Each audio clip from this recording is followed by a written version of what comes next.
Hello बच्चों, complex number में next concept की तरफ चलते हैं and that is concept of rotation.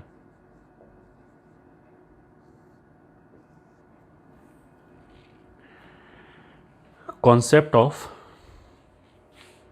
Rotation में पहले हम ये समझ लेते हैं। मान लिया एक कॉम्प्लेक्स नंबर है Z1 that is R1 into E raised power iota theta 1। हमने क्या किया, दोनों तरफ ई रेस्ट पार आयोटा अल्फा से मल्टीप्लाई किया, तो Z1 into E raised power iota alpha बराबर R1 into E raised power iota theta 1 E raised power iota alpha. अब ये भी एक नया कॉम्प्लेक्स नंबर आ गया, उसको मान लिया हमने Z2 बोल दिया। तो Z2 is equal to R1 into E raised power iota theta 1 plus alpha. तो ये जो नया कॉम्प्लेक्स नंबर आया Z2, उसके लिए ये तो मैग्नीट्यूड ही रहेगा जैसे पहले मैग्नीट्यूड था मॉड Z2, और ये हमारा आर्ग्यूमेंट हो गया, ये ठीक है, आर्ग्यूमेंट ऑफ Z2। तो ओरिजिनल जो हमारे पास कॉम्प्लेक्स नंबर था Z1, अच्छा यहाँ पे हम क्या करें, कॉन्सेप्ट ऑफ रोटेशन का मतलब क्या है, we are treating complex number as a vector, ठीक है। तो यहाँ पे Z1 जो है वो R1 into E raised pi iota theta 1 एक वेक्टर है जिसका लेंथ R1 है और जिसका जो डायरेक्शन होगा वो एंगल थीटा 1 पे होगा। तो उसका मतलब क्या है, फ्री वेक्टर हो सकता है, फिक्स्ड वेक्टर भी हो सकता है। तो अभी तो हम जनरल केस लेते हैं फ्री वेक्टर। उसका मतलब क्या है कि ये एंगल थीटा हो गया, तो वहाँ से तो इसका आर्ग्यूमेंट हो गया, या चलो थीटा 1 हो गया, और मैग्नीट्यूड R1 हो गया, मतलब ये इसका लेंथ R1 हो गया, and this vector we are calling it is Z1। इसको हमने E raise to iota alpha से मल्टीप्लाई किया, तो जो रिजल्टिंग वेक्टर आया उसका लेंथ तो R1 ही रहा, एंगल जो है वो थीटा 1 प्लस अल्फा हो गया। तो अगर ये एंगल थीटा 1 है और अल्फा अगर पॉजिटिव है तो थीटा 1 प्लस अल्फा तो कुछ ऐसे होगा, ठीक है। तो जो नया वेक्टर आया वो कुछ इस डायरेक्शन में आएगा और लेंथ इसी के बराबर होगा। तो हम इसको ऐसे बोल सकते हैं कि ये ऐसे रोटेट हो जाएगा अल्फा एंगल से, ठीक है। तो जो ये पूरा एंगल होगा वो हो जाएगा theta 1 plus alpha and this will B Z2। तो ऐसे करने का मतलब क्या है कि इसका लेंथ और इसका लेंथ बराबर है, तो केवल ये वेक्टर ऐसे रोटेट होके ऐसे आ गया। उसका मतलब क्या है कि E raise to power iota alpha itself is a complex number. E raise to power iota alpha को खुद हम एक कॉम्प्लेक्स नंबर मान सकते हैं। दिस इज यूनी मॉडुलर, क्योंकि बाहर 1 लिखा हुआ है तो इसका अपना मैग्नीट्यूड 1 है। तो इसको मल्टीप्लाई करने से क्या होगा कि जिस भी कॉम्प्लेक्स नंबर से हम मल्टीप्लाई कर रहे हैं उसका मैग्नीट्यूड तो चेंज नहीं होगा, मैग्नीट्यूड तो वही रहेगा जो ओरिजिनली था, बस ये क्या करेगा, आर्ग्यूमेंट को अल्फा से इंक्रीज कर देगा। तो अब फाइनल हमारे लिए स्टेटमेंट क्या बना कि if I multiplying any complex number, ये ठीक है, या फिर vector with E raise to power iota theta या E raise to power iota alpha, इस वाले केस में, तो जो रिजल्टिंग कॉम्प्लेक्स नंबर आएगा वो ओरिजिनल कॉम्प्लेक्स वेक्टर को अल्फा से रोटेट करके आ जाएगा और मैग्नीट्यूड उतना ही रहेगा वेक्टर का। अगर अल्फा नेगेटिव है तो क्लॉकवाइज डायरेक्शन में रोटेट हो जाएगा, अल्फा अगर पॉजिटिव है तो एंटी क्लॉकवाइज डायरेक्शन में रोटेट हो जाएगा। तो इसी को हम लिख लेते हैं। ये तो हमने बेस तैयार किया समझने के लिए। अब second point, E raise to power iota alpha is a rotational, मतलब ऐसे बोलेंगे ऑपरेटर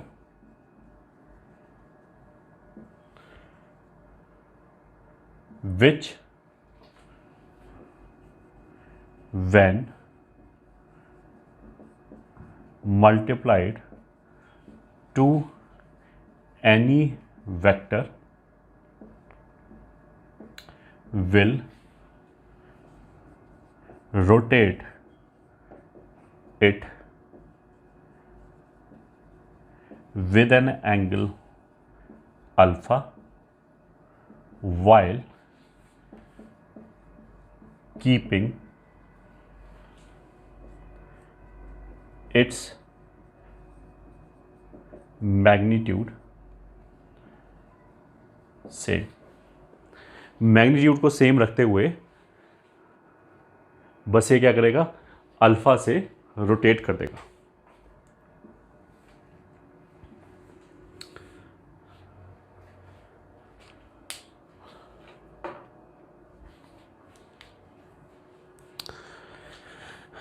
तो for example iota is nothing but E raised power iota pi by 2, ये हमने पहले पढ़ा रखा है एक्सपोनेंशियल फॉर्म में। तो आयोटा को हम ई raised power iota pi by 2 लिख सकते हैं।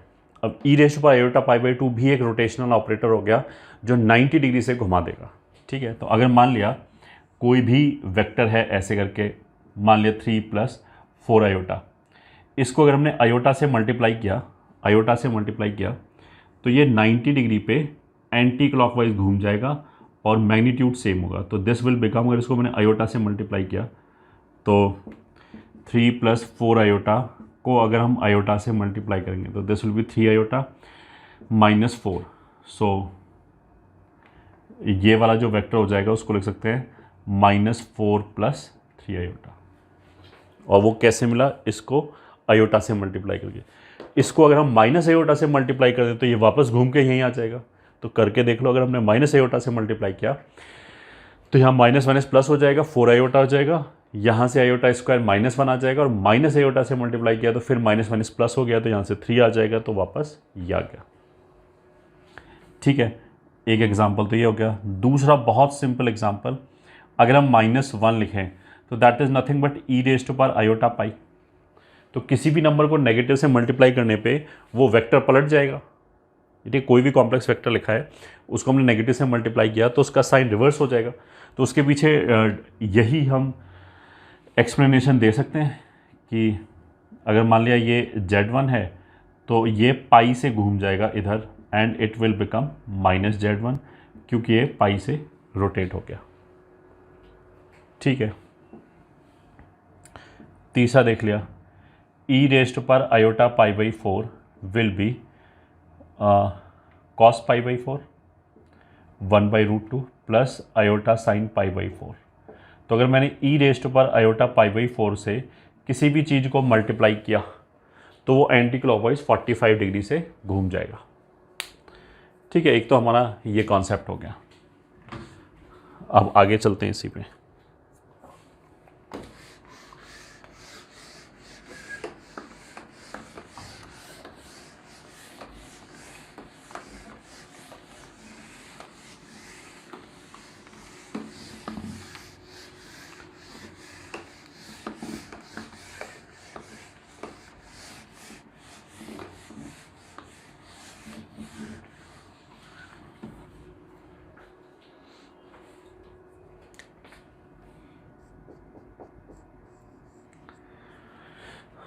थर्ड पॉइंट, अब देखो, मान लिया ये एक पॉइंट दे रखा है Z1, ये दूसरा पॉइंट दे रखा है Z2, और मान लिया ये तीसरा पॉइंट Z3।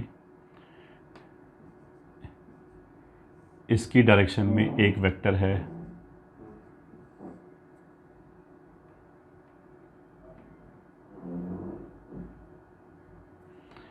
इसको बोल दिया U1 is also a complex number, तो ये एंगल थीटा बोल दिया, इसको U2 बोल दिया। ठीक है, और मॉड U1 बराबर मॉड U2 बराबर 1, मतलब ये यूनिट वेक्टर हो गया। तो देखो हम कितने आसानी से इसको समझा सकते हैं। If I right Z2 - Z1 तो व्हाट विल बी दैट, ये एक वेक्टर हो गया जो Z1 और Z2 को ज्वाइन कर रहा है, एंड Z2 पहले लिखा है तो इसकी डायरेक्शन टुवर्ड्स Z2 होगी। तो Z1 और Z2 को ज्वाइन करने वाला टुवर्ड्स Z2, मतलब ये AB वेक्टर हो गया। ठीक है, इसको अगर मैंने मॉड Z2 - Z1 से डिवाइड किया, मॉड Z2 - Z1 से इसके लेंथ से डिवाइड किया, तो इसी डायरेक्शन में एक यूनिट वेक्टर आ जाएगा, मतलब U1 आ जाएगा। तो this is nothing but U1 vector, unit vector in this direction. जो अभी हमने रोटेशन पढ़ा है उसके हिसाब से अगर मैं इसको ई रेज़्ड पर आयोटा थीटा से मल्टीप्लाई कर दूं, तो ई रेज़्ड पर आयोटा थीटा तो रोटेशनल ऑपरेटर है। इसका काम क्या है, इसको किसी भी कॉम्प्लेक्स नंबर से अगर मल्टीप्लाई करोगे तो सिंपली उसको रोटेट कर देगा थीटा एंगल से। तो इसने क्या किया, ये U1 को रोटेट कर देगा थीटा एंगल से। तो अगर मैं केवल इतने पार्ट की बोलूँ तो ये U1 है, अगर हम इतने पार्ट की बोलें तो ये U2 है। ये ठीक है, तो अब ये जो पूरा वेक्टर आया वो बेसिकली क्या आ गया, ये यूनिट वेक्टर आ गया। अब इसको मैंने यहाँ से लेके यहाँ तक के लेंथ से मल्टीप्लाई कर दिया, Z3 माइनस Z1 का मॉड, मतलब Z1 और Z3 के बीच का डिस्टेंस, मतलब AC वेक्टर का लेंथ, इससे मल्टीप्लाई कर दिया तो ये यूनिट वेक्टर पूरे लेंथ से मल्टीप्लाई होकर पूरा वेक्टर बन गया, and full vector is Z3 minus Z1। तो ये आ गया एक रोटेशन का एक रिजल्ट।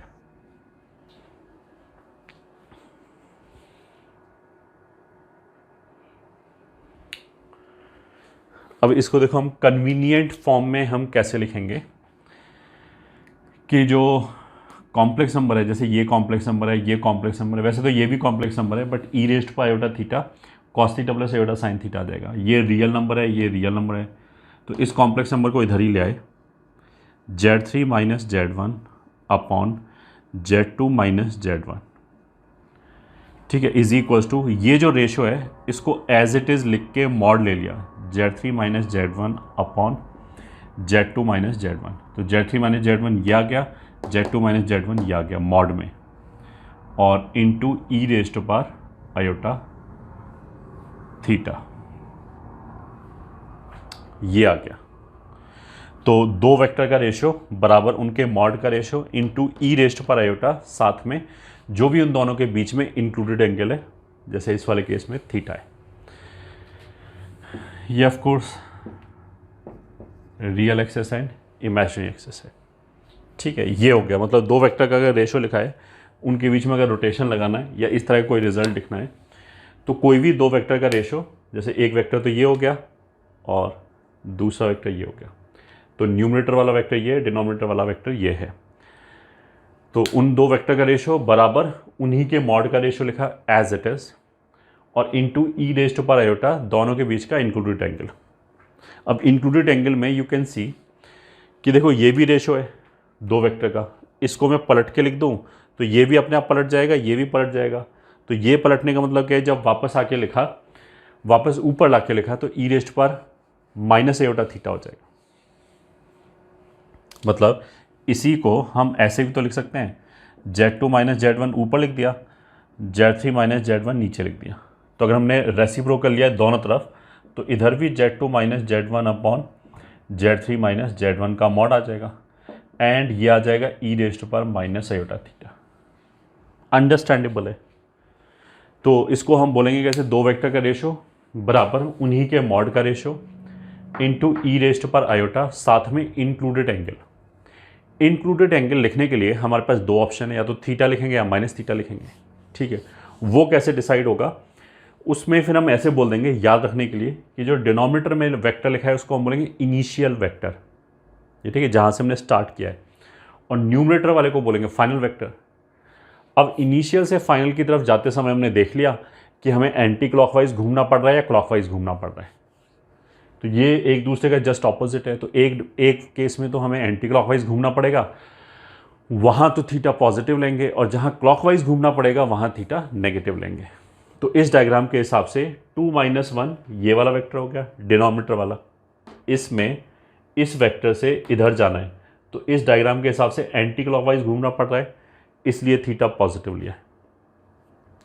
इस वाले केस में डिनोमिनेटर में कौन लिखा है, 3 माइनस 1, तो 3 माइनस 1 तो ये वेक्टर हो गया, तो इससे इधर जाना पड़ रहा है क्लॉकवाइज, तो क्लॉकवाइज जाने के लिए एंगल जो है वो माइनस थीटा हो गया आयोटा के साथ, ठीक है। तो अब देखो इसको और फर्दर कैसे लिख सकते हैं याद रखने वाले पॉइंट ऑफ व्यू से।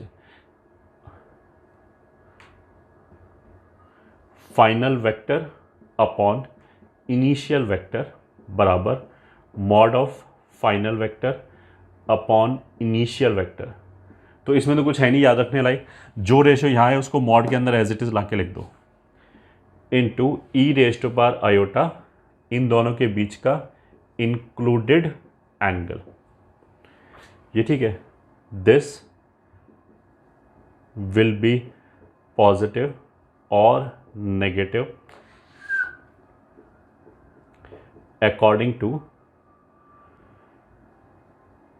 whether we need to move clockwise, anti-clockwise और क्लॉकवाइज while going from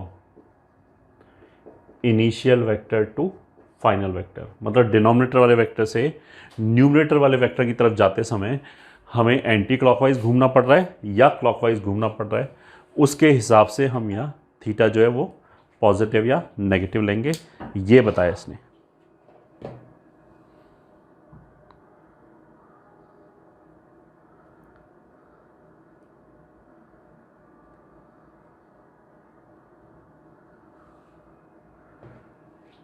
ठीक है, एक तो देखो ये हो गया, हमें याद रखनी चाहिए।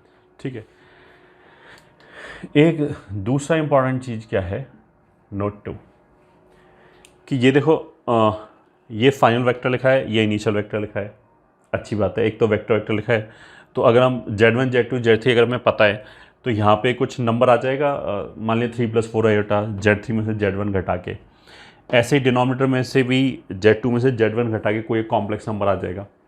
अब उस डिनोमिनेटर वाले वेक्टर को हम न्यूमरेटर में ले आए, वो भी चलेगा।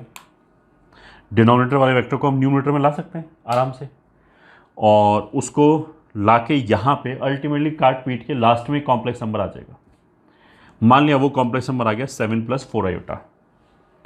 अब ये जो कॉम्प्लेक्स नंबर है 7 + 4 आयोटा, मान लिया कट पिट के ये आ गया अल्टीमेटली लेफ्ट हैंड साइड पे, तो 7 + 4 आयोटा जब हमने लिखा है तो वो तो एल्जेब्राइक फॉर्म में लिखा है। इस वेक्टर को हम एक्सपोनेंशियल फॉर्म में भी लिख सकते हैं, r × e⁻θ, वेक्टर को नहीं, मतलब इस कॉम्प्लेक्स नंबर को। तो अगर यहाँ 7 + 4 आयोटा आया तो ये जो फॉर्म लिखा है वो अपने आप एक्सपोनेंशियल फॉर्म लिखा हुआ है। इस पूरे कॉम्प्लेक्स नंबर के लिए ये तो इसका r हो गया, मतलब मैग्नीट्यूड हो गया। अब ये मैग्नीट्यूड है, ये देखने के लिए हमें कुछ चाहिए ही नहीं, क्योंकि एज इट इज़ लिखा है कि इसका मॉड, और इससे ज़्यादा कोई क्या बता देगा। ठीक है, और ये थीटा जो है वो इसका आर्ग्यूमेंट होना चाहिए। तो ये कॉम्प्लेक्स नंबर है, उसका आर्ग्यूमेंट क्या होगा, थीटा। इसी बात को अब लिख लिया हमने। तो argument of Z3 - Z1 upon Z2 - Z1 बराबर थीटा। ठीक है, और थीटा लिखने के पीछे लॉजिक यहाँ पे भी यही है कि वो पॉजिटिव होगा या नेगेटिव होगा।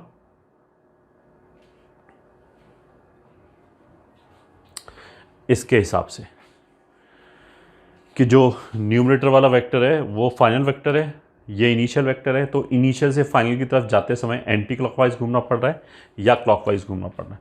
तो इसी को हम ऐसे लिख सकते हैं, argument of final vector upon initial vector is equals to included angle. कहाँ पे included angle, of course between the vector, जिन वेक्टर्स की बात चल रही है फाइनल वेक्टर और इनिशियल वेक्टर, उसी की। और साइन का स्कीम यही है कि क्लॉकवाइज है तो नेगेटिव, एंटी क्लॉकवाइज है तो पॉजिटिव।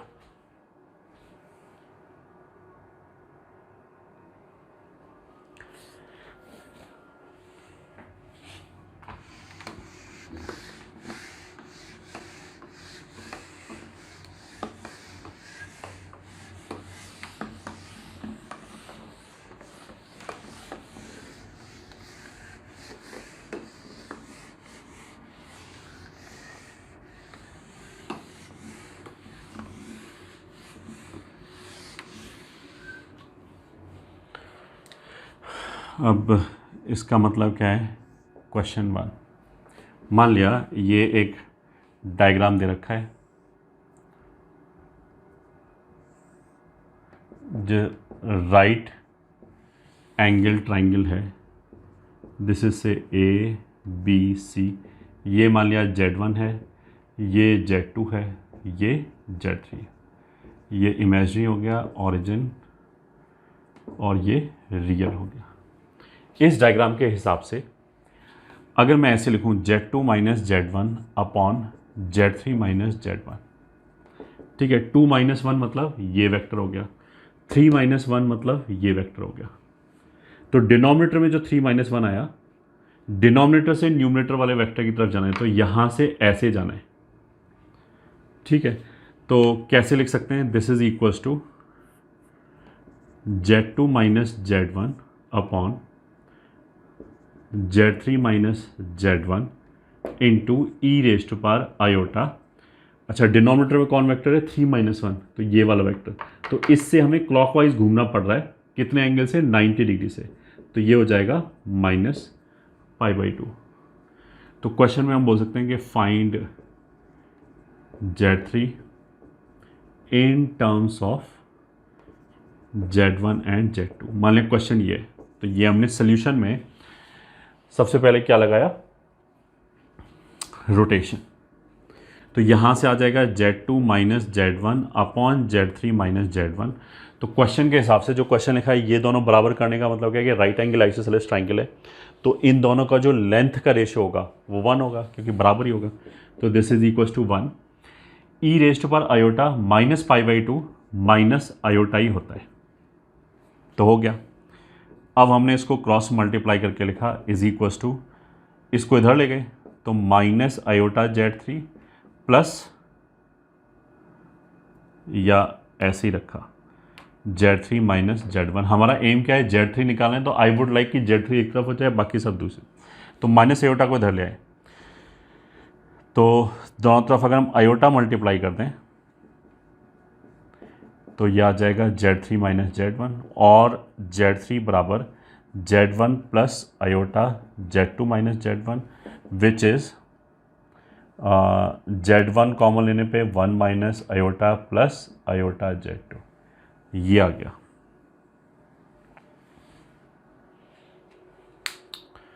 ठीक है, इसको हम ऐसे भी बोल सकते थे कि अगर ये दोनों बराबर हैं तो बस इस वेक्टर को मैंने 90 से घुमा दिया तो ये वेक्टर आ जाएगा।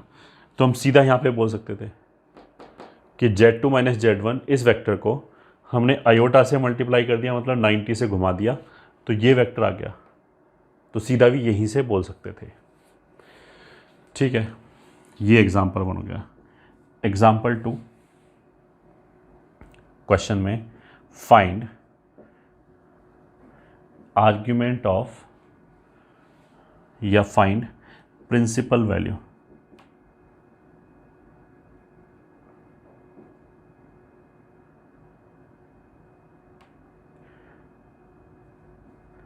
find principal value of argument of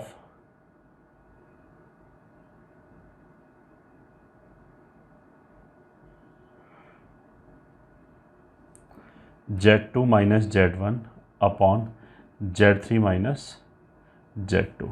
ये हो गया आंसर।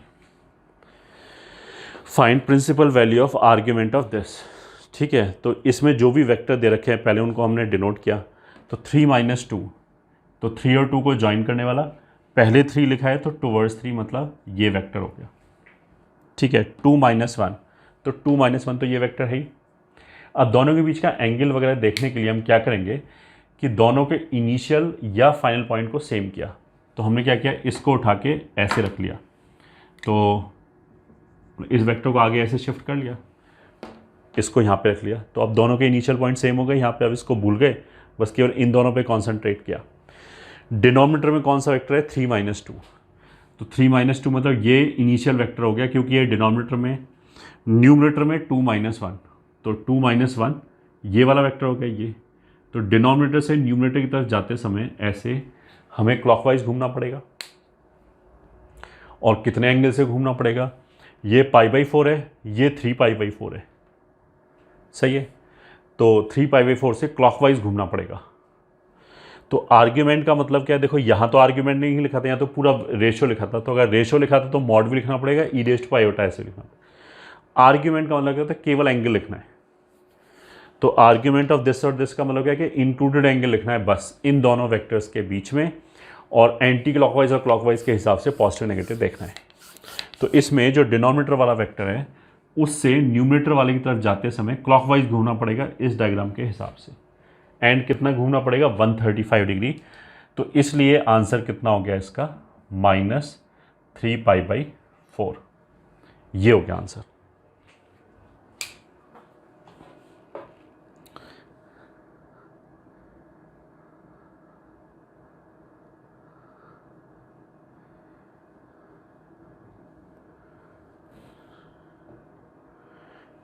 ठीक है।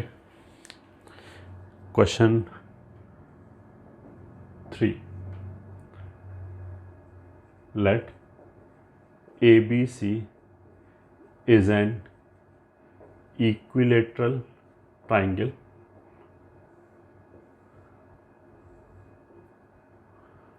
ठीक है, मान लिया ABC और सेंट्रॉइड मान लिया 4 + 5 आयोटा है और A मान लिया 2 + 3 आयोटा है।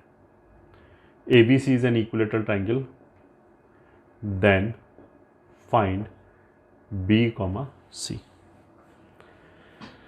तो हमें B और C बताना है, ये ठीक है। Where G is centroid. Solution देखो, अगर इक्विलेटरल ट्राइंगल है तो सेंट्रॉइड, ऑर्थोसेंटर, सर्कमसेंटर सब एक ही जगह आ जाएंगे। तो ये हमारे सारे सेंटर हैं। अगर हम इसको ऐसे ज्वाइन करें तो ये तीनों लेंथ बराबर होगा, आर के बराबर होगा, जो भी सर्कम रेडियस है। ठीक है, अब मेरे को बी और सी चाहिए, तो हमने क्या किया, ये वेक्टर लिया और ये एंगल 120 डिग्री होगा और ऑफ कोर्स ये भी 120 डिग्री होगा। तो ये जो वेक्टर है जी ए, इसको हमने क्लॉकवाइज घुमाया तो जी बी वेक्टर आ जाएगा और एंटी क्लॉकवाइज घुमाया तो इस डायग्राम के हिसाब से जी सी वेक्टर आ जाएगा। ठीक है, तो ये पहली बात, तो ये वेक्टर क्या होगा, फाइनल वाले में से इनिशियल वाला घटाया तो 2 में से 4 गया -2, 3 आयोटा में से 5 आयोटा गया -2 आयोटा।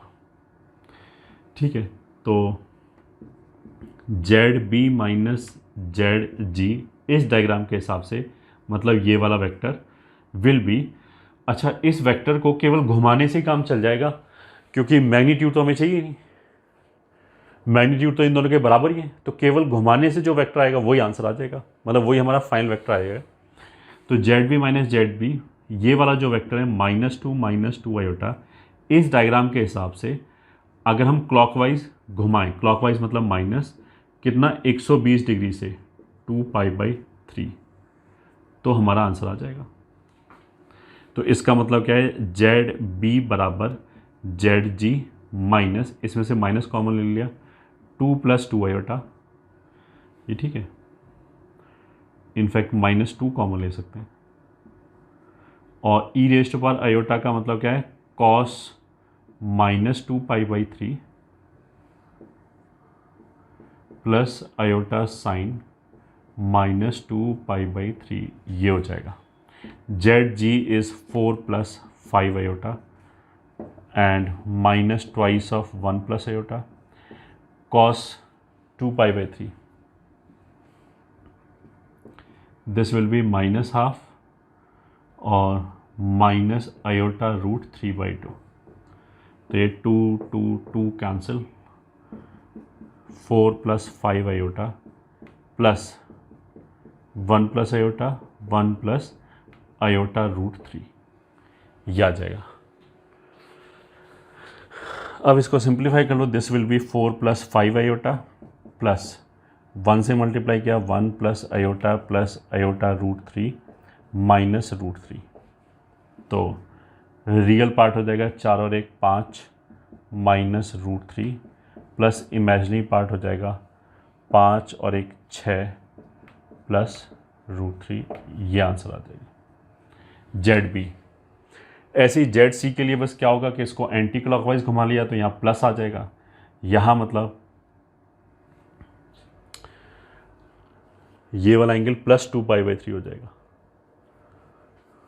ठीक है, तो जेड सी माइनस जेड जी बराबर -2 आयोटा को e⁻ आयोटा 2π/3 से एंटी क्लॉकवाइज घुमा लिया। बाकी इसके आगे सिंप्लीफाई कर सकते हो।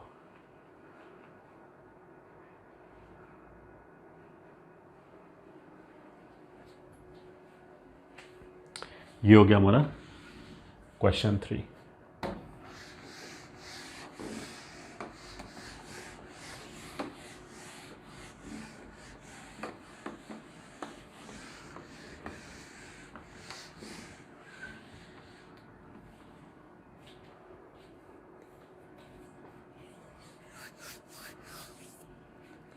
क्वेश्चन नंबर 4, मान लिया एक ये डायग्राम दे रखा है, ये ए हो गया विच इज मान लिया 3 + 2 आयोटा, ये बी हो गया विच इज 6 + 4 आयोटा, ये एंगल मान लिया 30 डिग्री है, हमने यहाँ से परपेंडिकुलर ड्रॉप किया, फुट ऑफ परपेंडिकुलर मान लिया एन आया है, ये रियल एक्सिस। तो क्वेश्चन क्या है, find complex number corresponding to N, ये है, ठीक है। तो अगर ये 30 है तो इसी ट्रायंगल में देख सकते हो, ये 30 है, ये 90 है, तो ये कितना हो जाएगा 60 डिग्री, ठीक है। तो ये वाला जो वेक्टर आया कितना आ जाएगा, इसमें से इसको घटा दिया तो 6 में से 3 गया 3, 4 में से 2 गया 2, या चलो इसे भी 6 कर लेते हैं, 3 + 4 आयोटा, ये ठीक है, मान लिया 6 + 6 आयोटा है, तो हाँ अब सही है, 3 + 4 आयोटा हो गया। इसको अगर मैं 60 डिग्री से घुमा दूँ तो ये वाला वेक्टर आ जाएगा, ठीक है। तो अब हमने ऐसे किया, देखो ZN - ZA ये वेक्टर हो गया, अपॉन ZB - ZA ये वेक्टर हो गया, बराबर इसी का mod ZN - ZA upon ZB - ZA, ठीक है। B - A मतलब ये इनिशियल वेक्टर हो गया इस डायग्राम के हिसाब से, तो इससे अगर हम फाइनल की तरफ जाएंगे तो एंटी क्लॉकवाइज घूम रहे हैं तो पॉजिटिव एंगल आएगा कितना, π/3, ये हो गया। दिस इज इक्वल्स टू, ये जो रेशो लिखा है वो बेसिकली क्या लिखा है, AN अपॉन इसका AB, ये जो ऊपर लेंथ लिखा है वो बेसिकली AN लिखा है, और नीचे जो वेक्टर लिखा है B - A मतलब इस वेक्टर का लेंथ AB लिखा है, into e⁻∗ π/3। So this implies ZN - ZA हो गया 3 + 2 आयोटा, बराबर ZB - ZA ये हो गया 3 + 4 आयोटा, इसको उधर ले गए तो 3 + 4 आयोटा ये वहाँ से आ रहा है, ये यहाँ से आ रहा है, AN अपॉन AB। तो अगर हम इस ट्राइंगल की बात करें तो AN तो ये हो गया बेस, और AB ये हाइपोटेन्यूस हो गया, तो बेस अपॉन हाइपोटेन्यूस कितना हो जाएगा, cos 60, ये रेशो cos 60 है, इंटू e⁻∗ π/3, तो वो हो जाएगा cos 60 प्लस आयोटा साइन 60, ये हो गया नेट। तो मतलब ZN बराबर 3 + 2 आयोटा को उधर भेज दिया, प्लस 3 + 4 आयोटा ये हो गया, cos 60 मतलब हाफ, और यहाँ आ जाएगा हाफ प्लस आयोटा √3/2। तो अब इसको तुम सिंप्लीफाई कर लेना अपने आप, 3 + 4 आयोटा प्लस 2 निकाल लिया यहाँ से 1/4, 3 + 4 आयोटा इंटू 1 + √3 आयोटा। ये जो रोटेशन है, this rotation can even help you in solving coordinate वाला जो क्वेश्चन है 2 डायमेंशन में, जो स्ट्रेट लाइन सर्कल वाले क्वेश्चन होते हैं उसमें भी किसी किसी क्वेश्चन में, मैं उस क्वेश्चन में अगर हमने यही बोला होता कि ये दोनों कोऑर्डिनेट्स हैं, ये ठीक है, अब एन के कोऑर्डिनेट्स बताओ, तो हम रोटेशन निकाल के कर सकते थे आराम से।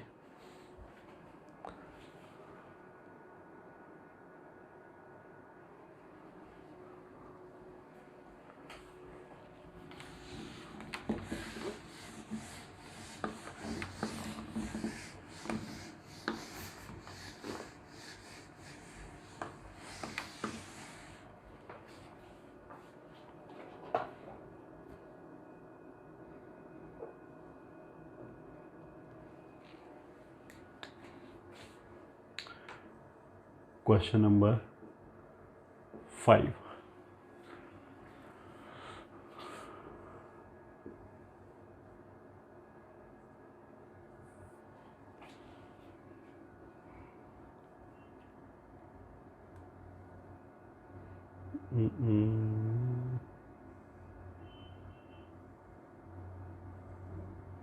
ये मान लिया एक स्क्वायर है, चारों 90 हैं एंड साइड बराबर है।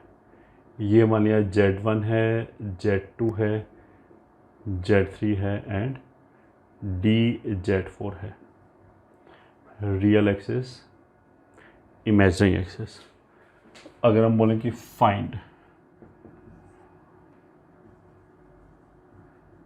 Argument of Z2 minus Z1 upon Z4 minus Z1, second Z2 minus Z1 upon Z1 minus Z3, third Z3 minus Z2 upon, मैं इनके आर्ग्यूमेंट्स बताने हैं बस। आर्ग्यूमेंट का मतलब क्या होता है, एंगल्स बताने। तो सभी में अप्रोच एक जैसा होगा। Argument of 2 minus 1 upon 4 minus 1, दोनों वेक्टर आइडेंटिफाई करो, फिर डिनोमिनेटर वाले वेक्टर से न्यूमरेटर वाले वेक्टर की तरफ जाओ, देख लो किधर घूमना पड़ रहा है, एंटी क्लॉकवाइज या क्लॉकवाइज, एंड कितना एंगल है। ठीक है, तो सबसे पहले क्या बोला है, 2 माइनस 1 4 माइनस 1, तो 2 माइनस 1 ये वेक्टर हो गया, 4 माइनस 1 ये वेक्टर हो गया। डिनोमिनेटर में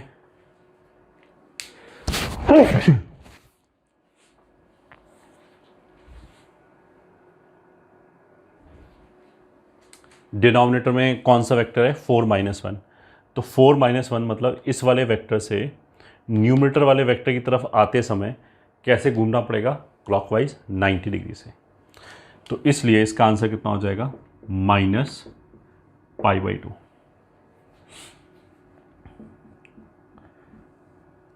सेकेंड पार्ट, आर्ग्यूमेंट ऑफ, क्या चाहिए, प्रिंसिपल वैल्यू लिख रहे हैं, मतलब एम्पलीट्यूड लिख रहे हैं, Z2 minus Z1 upon 1 minus 3। तो 2 माइनस 1 तो यही वेक्टर हो गया, 2 और 1 को ज्वाइन कराएं टूवर्ड्स 2। 1 माइनस 3 मतलब जो 1 और 3 को ज्वाइन कराए, तो 1 ये है 3 ये है, जो इन दोनों को ज्वाइन कर रहा है एंड पहले 1 है तो टूवर्ड्स 1 ये हो गया। मतलब इस बार एक वेक्टर ये हो गया, एक वेक्टर ये हो गया।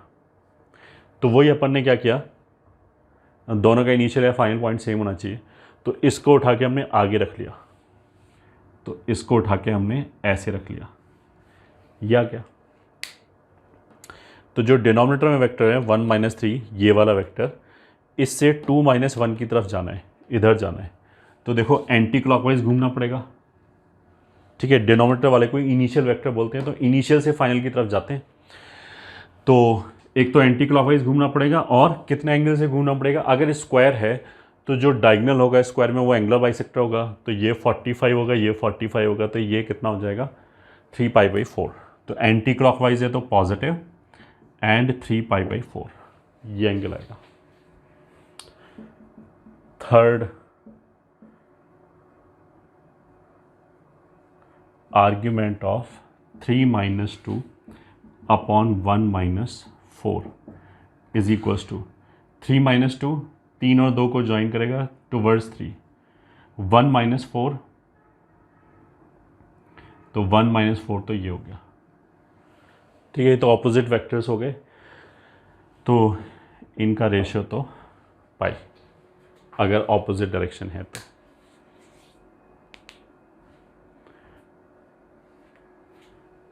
ठीक है, so you must be getting the hang of rotation. It is very simple, very intuitive.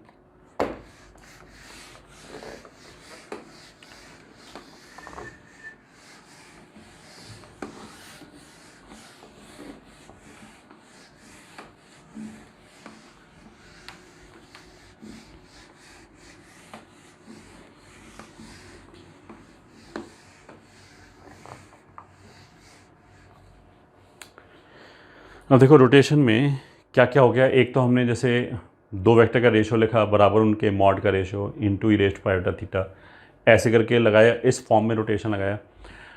और फिर कॉम्प्लेक्स नंबर वगैरह निकाले वहाँ से। एक तरीका तो ये हो गया, एक तरीका नहीं मतलब एक टाइप ऑफ क्वेश्चन तो ऐसे हो जाएंगे।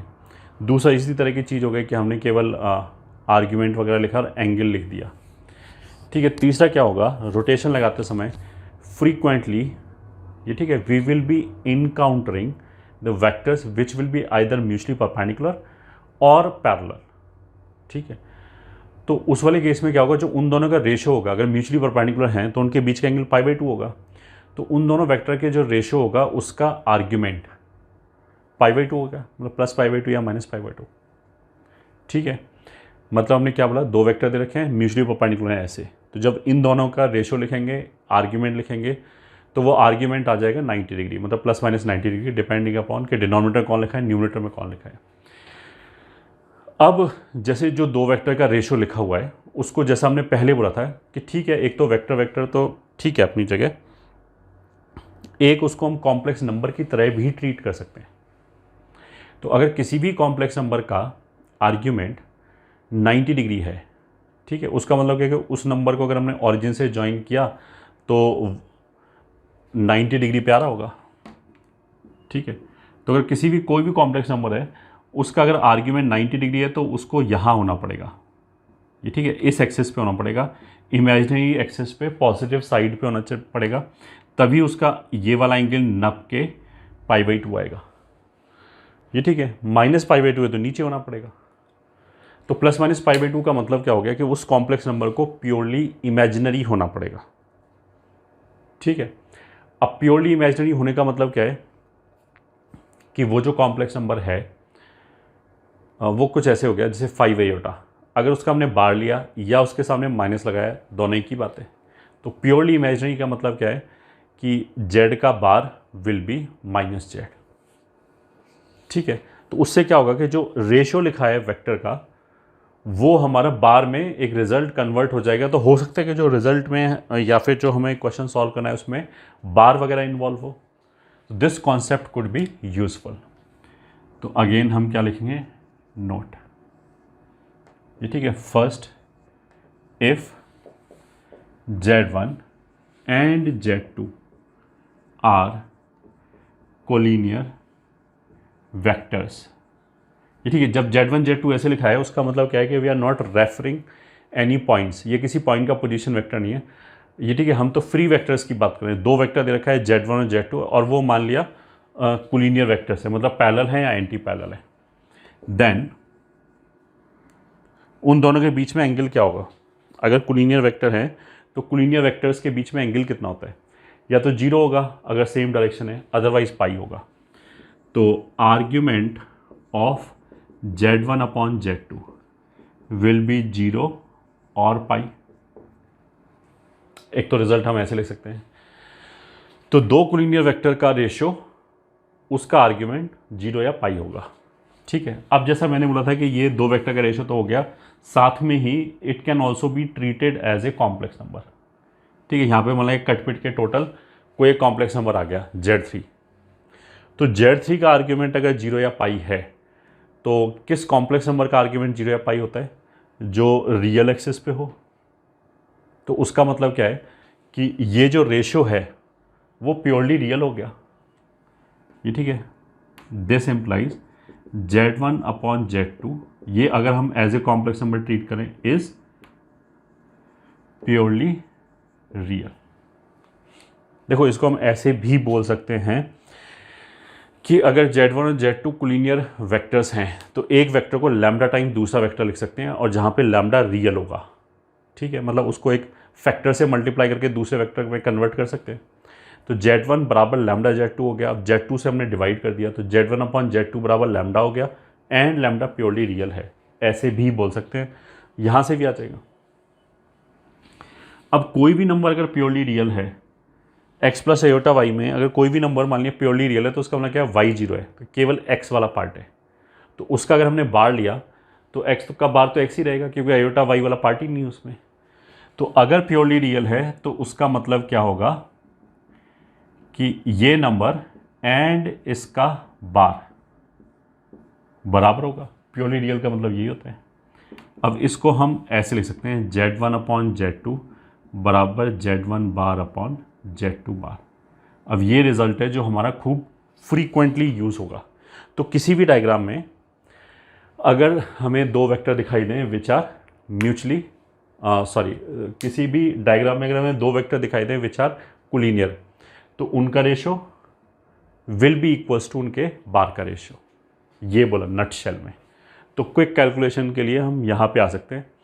अच्छा, ये जब भी इन्वॉल्व होगा जब हमें एक्सप्रेशन में जो भी प्रूव करना है या किसी भी चीज़ का वैल्यू निकालना है, उसमें अगर मेरे को बार वगैरह दिखाई दे तो मेरे को सोचने में आना चाहिए कि शायद कुछ वेक्टर्स होंगे जिनके बीच का एंगल या तो कोलिनियर होगा या परपेंडिकुलर होंगे, वो जो वेक्टर्स है ना। इफ़ मतलब ये वाली जो बात है वो तो ऐसे है कि ये कॉम्प्लेक्स नंबर Z1 हो गया और मान लिया ये कॉम्प्लेक्स नंबर Z2 हो गया। ये रियल एक्सिस फ्री वेक्टर्स की बात हो रही है। अगर पोजीशन वेक्टर है तो भी चलेगा, फ्री वेक्टर तो हमें जनरल केस बता रहे हैं। तो अगर if Z1 and Z2 are mutually perpendicular vectors, ठीक है, मतलब इस बार कुछ ऐसे हो गया, मान लिया ये Z1 है और ये Z2 वेक्टर है 90 डिग्री पे। If Z1 and Z2 are mutually perpendicular vectors then इनके बीच में जो इंक्लूडेड एंगल होगा वो π/2 होगा या -π/2 होगा।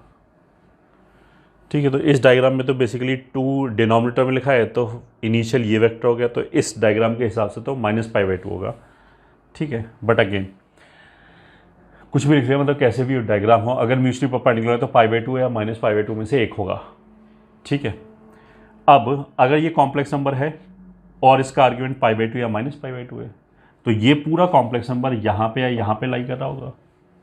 तो उसका मतलब क्या है, दिस इम्प्लाइज इसी की तरह Z1/Z2 इज प्योरली इमेजिनरी। ये ठीक है, और अगर ये प्योरली इमेजिनरी है तो दिस बराबर इसके बार का रेशियो।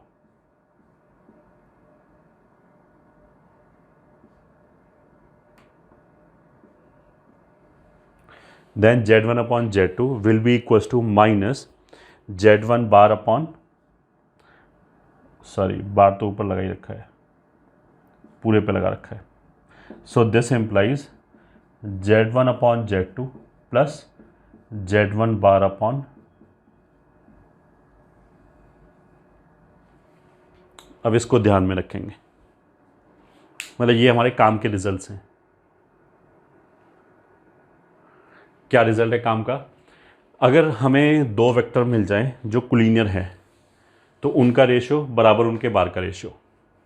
ठीक है, कोई भी डायग्राम हो, कैसा भी डायग्राम हो, और अगर हमें दो वेक्टर ऐसे मिल जाएं जो म्यूचुअली परपेंडिकुलर हैं तो उनका रेशियो प्लस उनके बार का रेशियो मस्ट बी 0।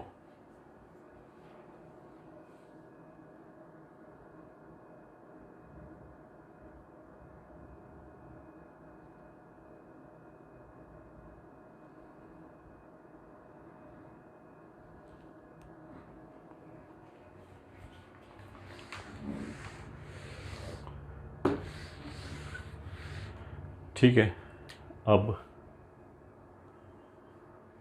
क्वेश्चन कर लेते हैं। Question number 1, find condition if AB is perpendicular to CD where A, B, C and D are given points. Solution वैसे क्या बोला है कि Z1 ऐसे कुछ है, B यहाँ पे है, Z2 और मान लिया C एंड D, इनको ज्वाइन करने वाली जो लाइन है उनके बीच में एंगल कितना है 90 डिग्री, ऐसे करके कुछ दे रखा है। तो जैसे ही 90 सुना वैसे ही हमने एक वेक्टर ये बनाया Z2 - Z1, एक ये Z3 माइनस Z4, तो Z2 minus Z1 upon Z3 minus Z4, मतलब AB is perpendicular to CD, imply ये प्योरली इमेजिनरी हो गया। और अगर प्योरली इमेजिनरी है दो वेक्टर, मतलब दो वेक्टर का रेशो, दो वेक्टर अगर म्यूचुअली परपेंडिकुलर है तो सीधा हमने क्या बोला, यहाँ कूद गए कि उनका रेशो प्लस उनके बार का रेशो 0। ठीक है, तो चलो पहले एक दो क्वेश्चन में तो लिख लेते हैं, इज प्योरली इमेजिनरी। ठीक है, तो अगर इस बात को हम ऐसे लिख के छोड़ दें तो भी चलेगा ये, ठीक है, या फिर हम ऐसे लिखते हैं Z2 minus Z1 upon 3 minus 4 plus उन्हीं के बार का रेशो। अगर दो पैरेलल वेक्टर मिले, दो कोलिनियर वेक्टर मिले तो उनका रेशो बराबर उनके बार का रेशो, दो परपेंडिकुलर वेक्टर मिले तो उनका रेशो प्लस उनके बार का रेशो बराबर 0, ऐसे करेंगे।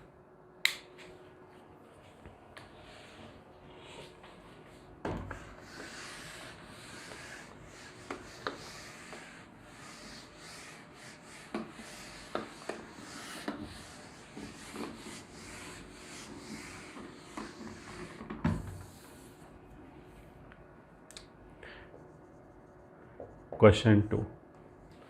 Find foot of perpendicular from origin to the line joining and be Z2। Solution, मतलब वो ऐसे बोला कि एक पॉइंट ए ये है, Z1 एक पॉइंट बी ये है, ओरिजिन से परपेंडिकुलर ड्रॉप किया तो फुट ऑफ परपेंडिकुलर मान लिया n है, विच इज से Zn, तो ये Zn चाहिए। कैसे करेंगे? Zn के बारे में जो भी हमें पता है उसको हम मैथमेटिकली लिखने की कोशिश करेंगे। ठीक है, तो Zn के बारे में हमें क्या पता है कि जो On है ये, ठीक है, ये वेक्टर भी Zn ही होगा, क्योंकि अगर ये ओरिजिन से चालू हो रहा है तो ये वेक्टर n का पोजीशन वेक्टर भी हो गया सीधा सीधा। ठीक है, तो ये जो वेक्टर है वो AB के परपेंडिकुलर, एक तो हमें ये पता है कि On is perpendicular to AB। अगर हमें दो वेक्टर परपेंडिकुलर मिल जाएं तो हम क्या करेंगे, उनका ratio Zn upon Z1 minus Z2। इसमें 1 माइनस 2 लिखो या 2 माइनस 1 लिखो, कोई फ़र्क नहीं पड़ता, बट जो भी यहाँ लिख रहे हैं वही वहाँ लिखना पड़ेगा आगे। तो बिकॉज ये दो वेक्टर, ये On वेक्टर हो गया और ये बेसिकली ये BA वेक्टर हो गया, ये दोनों बिकॉज परपेंडिकुलर हैं, तो दिस प्लस इसी का बार। ठीक है, अगर 1 माइनस 2 इधर है तो इधर भी 1 माइनस 2, अगर इधर 2 माइनस 1 है तो इधर भी 2 माइनस 1, ये 0 होना चाहिए। ये तो हो गया फर्स्ट इक्वेशन। हमारा एम क्या है, हमें Zn चाहिए ये, ठीक है, तो हमें बेसिकली ये Zn चाहिए, बट अगर इसी में हमने Zn निकाला तो इसमें तो Zn का बार इन्वॉल्व है। ठीक है, तो हम ऐसा थोड़ा कर सकते हैं Zn को Zn के टर्म्स में बता दें, अननोन को अननोन के टर्म्स में बता दें। ठीक है, उसका मतलब क्या है, this is not sufficient. Mathematically भी सोच सकते हैं और इक्वेशन से भी सोच सकते हैं कि यहाँ से Zn नहीं निकलेगा, क्योंकि ये उसी के टर्म्स में आ रहा है, Zn के टर्म्स में आ रहा है। ठीक है, इसलिए हमें कोई दूसरा इन्फॉर्मेशन भी ढूंढना पड़ेगा। और वैसे भी सोच सकते हैं एनालिटिकली भी कि अगर n पॉइंट यहाँ पे यहाँ पे यहाँ पे यहाँ पे कहीं पे भी होता है, इस पूरी लाइन में किसी भी जगह पे होता है, ठीक है, तो ये रिलेशन तो फिर भी सेटिस्फाई होता है। उसका मतलब क्या है कि ये यूनिकली इसके लिए सेटिस्फाई नहीं हो रहा, ये तो इन्फाइनाइट पॉइंट के लिए सेटिस्फाई होगा, तो कोई एक पॉइंट निकल ही नहीं सकता इससे। तो इन इन्फाइनाइट पॉइंट्स में और इस पॉइंट में अंतर क्या है, उस डिफरेंस को अगर हमने मैथमेटिकली लिख दिया तो n आ जाएगा, n जो है वो यूनिकली डिटरमाइन हो जाएगा। अंतर ये है कि ये वाला जो पॉइंट है ये, ठीक है, इसके लिए भी ये वेक्टर और ये वेक्टर परपेंडिकुलर होगा, बट ये पॉइंट ए बी लाइन पे नहीं आएगा। तो n में दूसरी स्पेशियलिटी क्या है, खूबी क्या है कि n लाइन ए बी के ऊपर भी आ रहा है। अब इस बात को लिख लिया कि जो an है, an is collinear with AB। ठीक है, an मतलब Zn माइनस Z1, तो ये वाला वेक्टर और किसके कोलिनियर है, Z1 माइनस Z2 के। ये दोनों कोलिनियर वेक्टर है, तो अगर ये दोनों कोलिनियर हैं तो दिस बराबर इसी का बार। कोलिनियर में हमने यही बोला था, Z1 माइनस Z2 बार। ठीक है, अब देखो इसकी जगह पे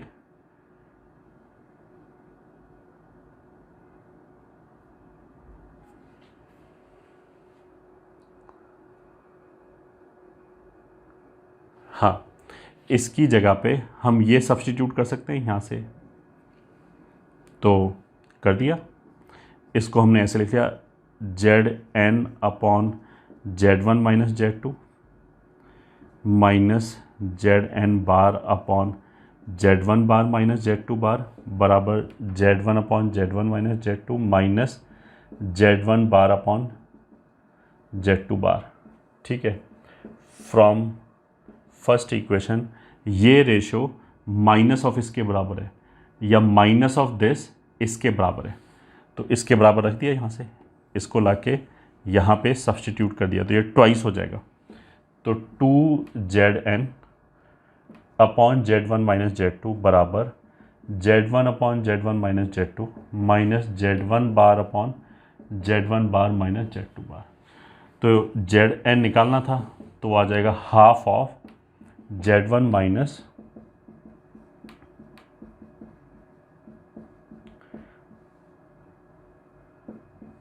ये आ गया। तो ऐसे कर सकते हैं।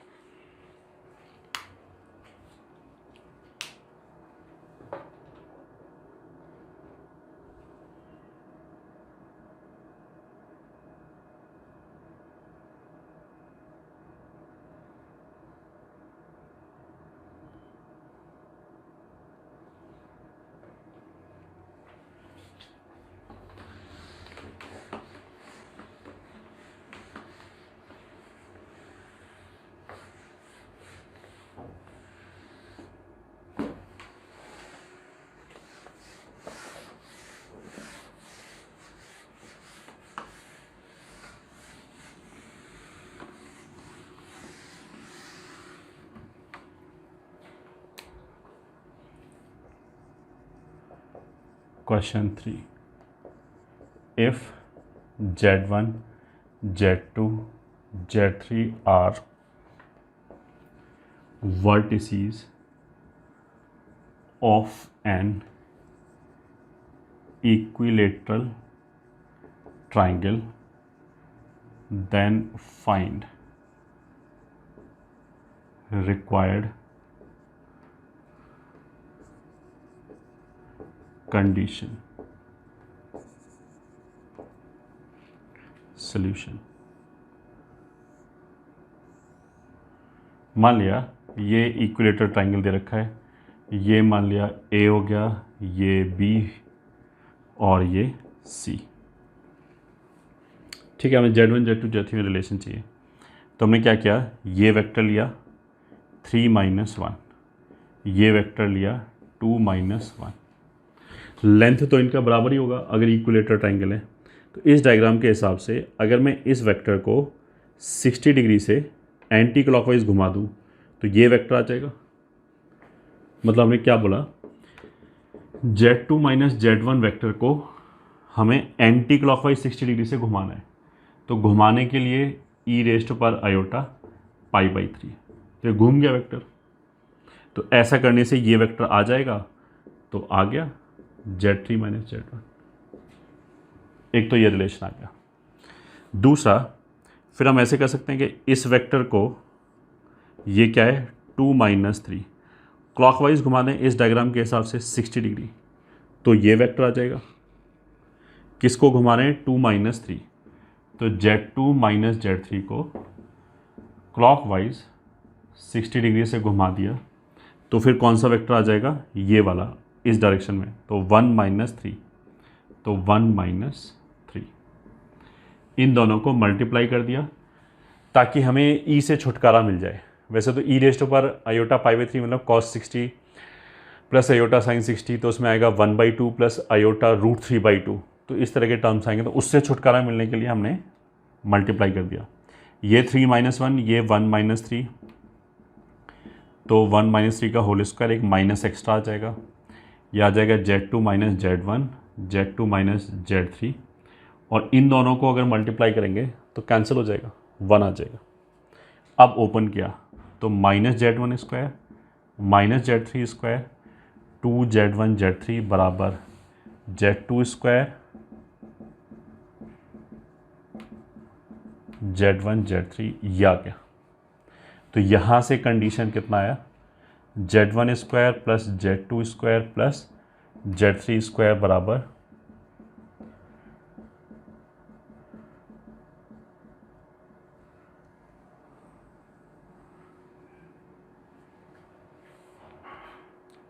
ठीक है।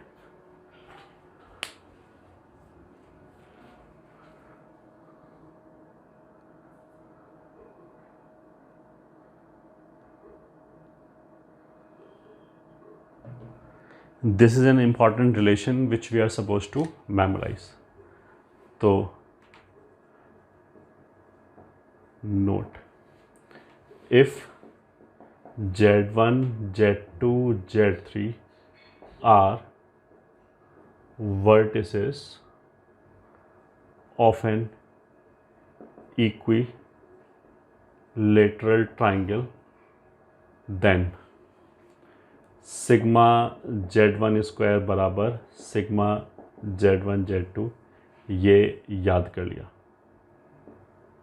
अब इस कंडीशन को लिखने का देखो और तरीका क्या है, और ये तो ऐसे लिखा है A square plus B square plus C square minus AB minus BC minus CA, तो वो ऐसे भी लिख सकते हैं A माइनस B का whole square, B minus C का whole square plus C minus A का होल स्क्वायर बराबर 0, ऐसे भी लिख सकते हैं।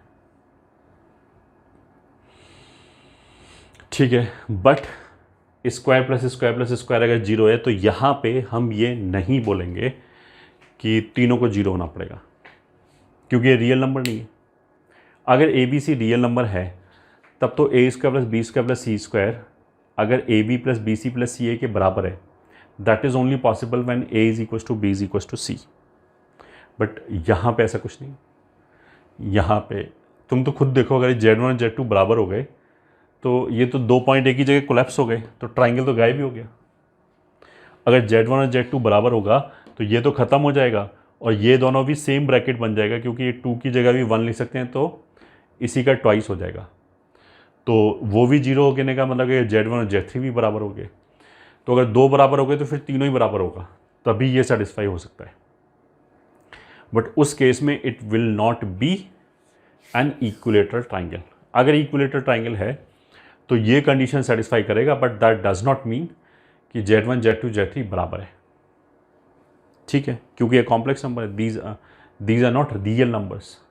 रियल नंबर में ये होता है कि अगर ये स्क्वायर प्लस स्क्वायर 0 हो जाए तो तीनों को 0 होगा, तीनों को 0 होना पड़ेगा। देखो हमें याद तो ये रखना है, ठीक है। ये तो मैं बाकी ऐसे ही लिख रहा हूँ कि इसको लिखने का और क्या क्या तरीका है। इसको ऐसे भी लिख सकते हैं, इनफैक्ट ये बेस्ट तरीका है लिखने का, Z2 minus Z3 plus 1 upon Z3 minus Z1 बराबर 0।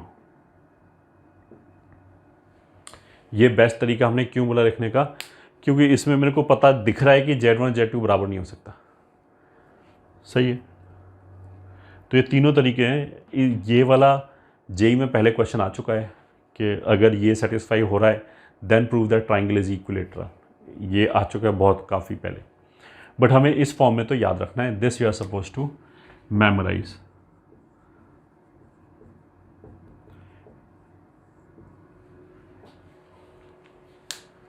ठीक है, अगर हमारे समझ में आए तो देखो, अगर Z1 Z2 Z3 vertices of A triangle हैं तो ये कंडीशन सेटिस्फाई करेगा, आगे कुछ बोलने की जरूरत ही नहीं है।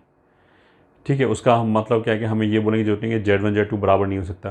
क्योंकि अगर उसने खुद बोल दिया कि ट्राइंगल के वर्टिसेस हैं तो नहीं बराबर हो सकता, वो तो अपने आप ही है।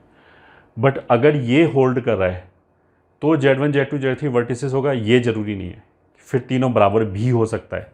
तो फिर उस वाले केस में दो पॉसिबिलिटीज़ आ जाएंगी कि अगर मान लिया ये होल्ड कर रहा है, ये कंडीशन मेरे को दे रखा है कि ये है, तो Z1 Z2 Z3 के बारे में बताओ क्या होगा। तो हमारे पास दो पॉसिबिलिटी आएंगी, या तो वो तीनों एक ही पॉइंट होगा या फिर वो इक्विलेटरल ट्राइंगल के वर्टिसेस होगा। ठीक है, दिस वी शुड रिमेंबर। ये ठीक है। Note that Z1 square plus Z2 square plus Z3 square is equals to 0। ठीक है, डज नॉट मीन Z1 बराबर Z2 बराबर Z3। डज नॉट मीन बोला है। अगर ये रियल है तो फिर यही मीन होगा कि Z1 Z2 Z3 अगर रियल है तब तो यही बराबर होगा, बट यहाँ पे ऐसा नहीं है। ठीक है, इस रिजल्ट को याद कर लिया, इसको इक्विलेटरल ट्राइंगल के केस में डायरेक्टली यूज़ करेंगे।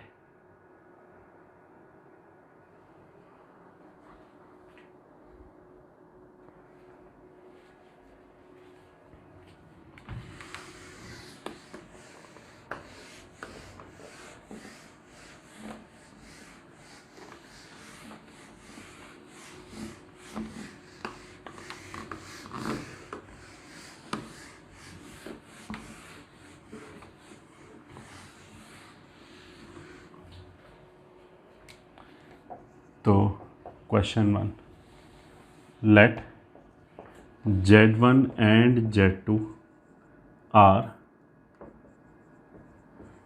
two distinct complex numbers, then prove that origin and Z1 comma Z2 are vertices of an equilateral triangle if they satisfy Z1 upon Z2 plus Z2 upon Z1 बराबर 1। Solution, Z1 square plus Z2 square बराबर Z1 Z2। इसका मतलब ये निकलेगा, अब देखो इसको हम ऐसे लिख सकते हैं, Z1 square plus Z2 square plus 0 square बराबर Z1 Z2 plus 0 into Z1 plus 0 into Z2। तो 0 जो है वो Z3 का काम कर रहा है और वही कंडीशन सेटिस्फाई हो गया कि Z1 square plus Z2 square plus Z3 square बराबर Z1 Z2 plus Z2 Z3 plus Z3 Z1। ठीक है, this implies Z1 Z2 origin are vertices of a triangle।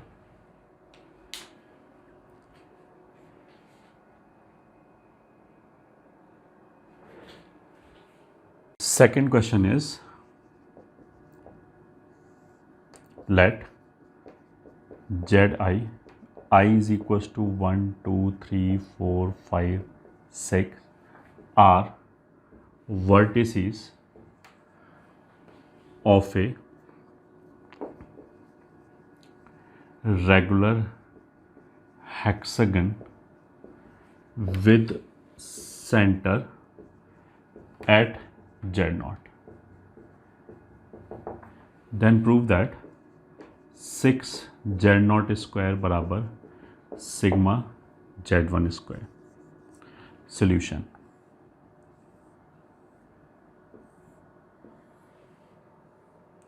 ये मान लिया हमारा AZ1 हो गया, BZ2, CZ3, DZ4,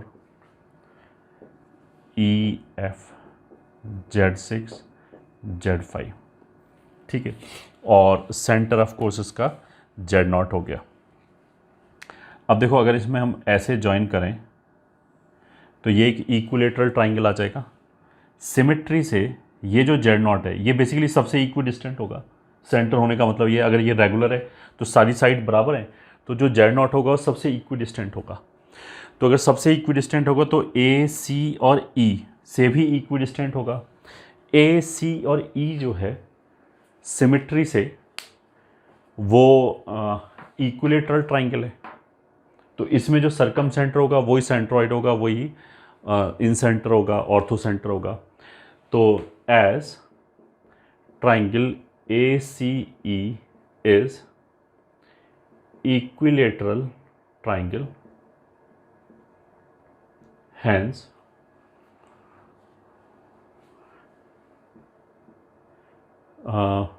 z1 square plus z3 square plus z5 square will be equals to z1 z3 plus z3 z5 plus z5 z1। एक तो ये result हो गया। Also z not will be z1 plus z3 plus z5 by 3। तो अगर हम इसको squaring कर दें तो 9 टाइम्स जेड नॉट का स्क्वायर बराबर सिग्मा z1 स्क्वायर, मतलब इसमें सारे टर्म नहीं है, केवल यही तीनों टर्म है, plus twice of sigma z1 z3। अब सिग्मा z1 z3 यहाँ से उठा के रख दें तो एक सिग्मा और ये दो sigma, this is sigma z1 square plus twice of sigma z1 square, so it will be thrice of sigma z1 square, और इधर हो गया 9 जेड नॉट स्क्वायर, तो it will be 3 Z not square बराबर z1 square plus z3 square plus z5 square. ठीक है, अब जैसे हमने इन तीनों को ज्वाइन किया है वैसे ही इन तीनों को भी ज्वाइन कर सकते हैं। तो इसको बोल दिया इक्वेशन 1, एंड फिर हमने बोल दिया similarly 3 Z not square will be equals to z2 square plus z4 square plus z6 square equation 2। तो 1 plus 2 will imply 6 z0 square बराबर z1 square plus z2 square plus z5 square plus z6 square। तो hence proved, यही चाहिए था।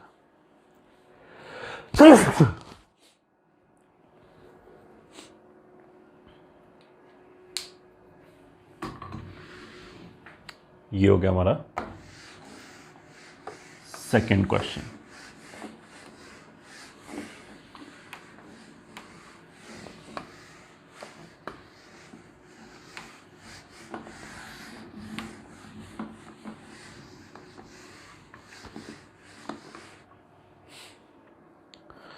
और question देख लेते हैं एक आध।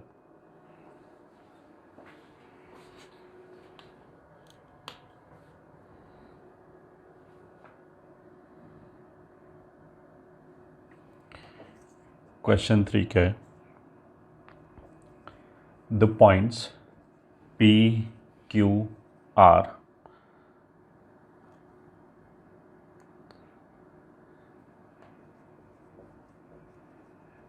represents Z1, Z2, Z3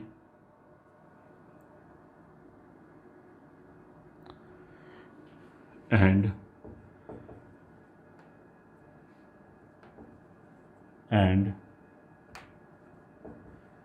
the angle at Q and R of triangle PQR are both pi minus alpha by 2. Then find lambda if Z3 minus Z2 का whole square is equals to lambda times Z3 minus Z1, Z1 minus Z2 into sin square alpha by 2। ये question है। ठीक है, तो अगर Q और R दोनों जगह सेम एंगल आ रहा है तो उसका मतलब क्या है कि ये ट्राइंगल आइसोसेलेस ट्राइंगल हो गया। तो ये पॉइंट P हो गया, ये Q हो गया, ये R हो गया। तो अगर मैंने P से परपेंडिकुलर ड्रॉप किया तो वो ऑफ कोर्स मिड पॉइंट पे आके गिरेगा। ये दोनों बराबर है, ठीक है। और एंगल कितना बोला है, π/2 माइनस α/2। तो अगर ये 90 है तो ऑफ कोर्स ये कितना हो जाएगा, α/2। ऐसे ये भी α/2 हो गया और ये कितना हो गया, π/2 माइनस α/2। अब देखो हमें चीज़ क्या क्लिक करना चाहिए, क्या चीज़ हमें ऑब्जर्व करना आना चाहिए। जैसे अगर ये रिलेशन दे रखा है, इसने तो कहीं नहीं बोला कि रोटेशन लगाना है। What I should be able to observe कि ये देखो एक वेक्टर लिखा है और उसका स्क्वायर मतलब 2 फैक्टर लिखे हैं और यहाँ पे भी 2 वेक्टर लिखे हैं। तो अगर मैं इन दोनों फैक्टर को लेफ्ट पे ले जाऊं then I would be able to create ratio of 2 vectors. उस रेशियो के ऊपर वी कैन अप्लाई क्या बोलते हैं, रोटेशन, ठीक है। तो यहाँ से Z3 माइनस Z2 अपॉन ये Z3 माइनस Z1, ये ठीक है। ये एक रेशियो हो गया और दूसरा रेशियो, इसमें दूसरा फैक्टर भी यही बचेगा वापस। तो Z3 माइनस Z2 और ये दूसरा factor upon Z1 minus Z2, ये दूसरा फैक्टर हो गया, ठीक है। तो अब इस डायग्राम के हिसाब से P हमारा Z1 था, ये Z2 था और ये Z3 था। तो इसको हम एक तो ऐसे कर सकते हैं, Z3 minus Z2 upon Z3 minus Z1 into e⁻⁴ included angle. ऐसे यहाँ पे 3 minus 2 upon 1 minus 2 into e⁻⁴ included angle. तो पहले इसकी बात कर लेते हैं। 3 माइनस 1, तो 3 कहाँ है, ये 3 माइनस 1 मतलब इन दोनों को ज्वाइन करने वाला वेक्टर, एंड टुवर्ड्स 3, तो ये वेक्टर हो गया Z3 माइनस Z1। ऊपर लिखा है 3 माइनस 2, तो 3 माइनस 2 मतलब इन दोनों को ज्वाइन करने वाला, एंड टुवर्ड्स 3, ये वेक्टर हो गया। तो ये जो रेशो, या तो पहले तो हम ऐसे होते हैं, इन दोनों वेक्टर्स के बीच में एंगल क्या है, इसको उठा के आगे रख दिया, इसको उठा के आगे रख दिया, तो यही वाला एंगल आ जाएगा इनके दोनों के बीच में। मतलब कितना एंगल आ जाएगा, π/2 माइनस α/2, ये ठीक है। एक बार हम इस डायग्राम के हिसाब से ये और देख लेते हैं एंटी क्लॉकवाइज और क्लॉकवाइज कैसे आएगा। तो 3 माइनस 1 मतलब 3 माइनस 1 ये वाला वेक्टर हो गया, तो इसको आगे उठा के रखा तो ये आएगा, इसको आगे उठा के रखा तो ये आएगा। तो जो डिनोमिनेटर वाला वेक्टर है उसको एंटी क्लॉकवाइज घुमाना पड़ेगा इस डायग्राम के हिसाब से। तो सही लिखा है, मतलब प्लस साइन ही लेंगे। अब दूसरे में आ गए वापस, 3 माइनस 2 यही वेक्टर है, 1 माइनस 2 तो 1 और 2 को ज्वाइन करने वाला है टुवर्ड्स 1, वो ये हो गया। 1 माइनस 2 ये डिनोमिनेटर में, तो इसको घुमा के इधर आना है, तो घुमा के इधर आना है, तो इस बार क्लॉकवाइज आ रहा है, क्लॉकवाइज आ रहा है, तो माइनस π/2 माइनस α/2 ऐसे आएगा, ठीक है। अब अगर ये जो है 3 माइनस 2 मतलब ये तो वेक्टर ऐसे ना, 3 माइनस 2 ये था मतलब QR, और 3 माइनस 1 PR, तो this is nothing but QR upon PR into e⁻⁴ π/2 minus α/2। This is QR upon PQ आ जाएगा। 1 माइनस 2 ये वाला वेक्टर था into e⁻⁻ minus iota π/2 minus α/2। इन दोनों को अगर हम मल्टीप्लाई करें तो यहाँ से तो वही आ जाएगा Z3 माइनस Z2 का होल स्क्वायर न्यूमरेटर में upon 1 minus 2 3 minus 1 equals to, ये दोनों कैंसिल हो ही गए और ये आ जाएगा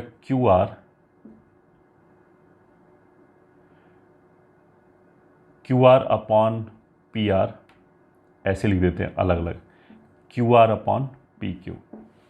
तो QR कितना था ये, और उसको लिख सकते हैं double of RM। So this is 4 times RM upon PR, ठीक है, PR और RM सही है। और QR को दूसरी जगह हमने लिख दिया QM, दोनों बराबर ही होगा QM और RM upon PQ। So this is equals to RM, ये हो गया बेस या फिर अगर ये वाला एंगल बोले तो ये परपेंडिकुलर हो गया अपॉन पी आर, तो ये हो गया परपेंडिकुलर अपॉन हाइपोटेन्यूज, तो साइन हो जाएगा। तो this will be 4 sine alpha by 2 into Q M P Q. तो अब इस वाले ट्राइंगल में परपेंडिकुलर इस एंगल की तरफ से देखें तो ये परपेंडिकुलर ये, तो ये भी साइन हो जाएगा। तो this is equals to 4 sine square alpha by 2। तो ये वाला फैक्टर ये हो गया, इन दोनों फैक्टर को उधर ले जाएंगे तो ये दोनों आ गया, साइन स्क्वायर भी आ गया। तो लैम्डा की वैल्यू कितनी हो गई 4। तो ये आएगा हमारा आंसर कि लैम्डा इज 4।